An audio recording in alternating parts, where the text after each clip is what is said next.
Bueno gente, estamos en un nuevo vídeo, en un vídeo bastante improvisado, y si sois observadores notaréis que he venido al lugar donde grabé mi último vídeo, hablando sobre la desaparición de las nocturnas, que por cierto, mi vídeo de hoy va a tratar de eso. Es algo bastante improvisado, no tengo un guión, y básicamente quería hacer este vídeo porque mañana día 15 de junio desaparecen las nocturnas. Ya sabéis que algunas líneas van a prolongar su horario, así que las líneas nocturnas desaparecerán. Y esto es como una especie de despedida para mí. Igual me llamáis exagerado y tal, pero me da igual, porque mirad, en las nocturnas he conocido a la inmensa mayoría de conductores que conozco actualmente.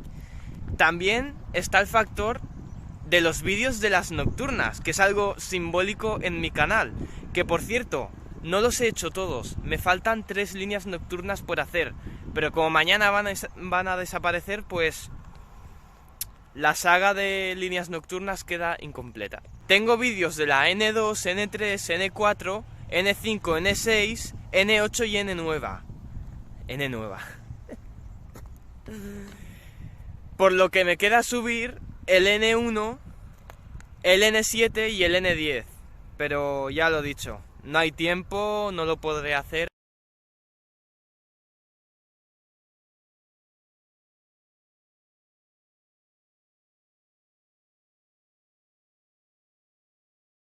Y es una pena el hecho de que con el cambio, la desaparición, ya no estén todos los autobuses, los conductores de las nocturnas allí en Marqués de Sotelo, en el centro, charrando. Ahora cada uno irá por su lado, estarán más distanciados y no sé, para mí es un pelín triste.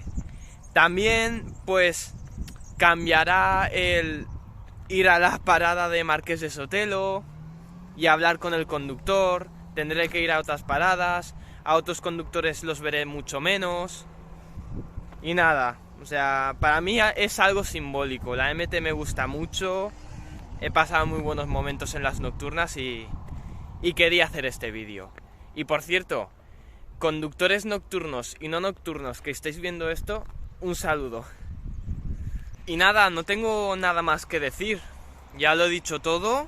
Este ha sido mi vídeo en plan despedida, lo quería hacer como un detalle. Espero que os haya gustado mucho, espero que lo hayáis disfrutado y nada, un saludo, nos vemos.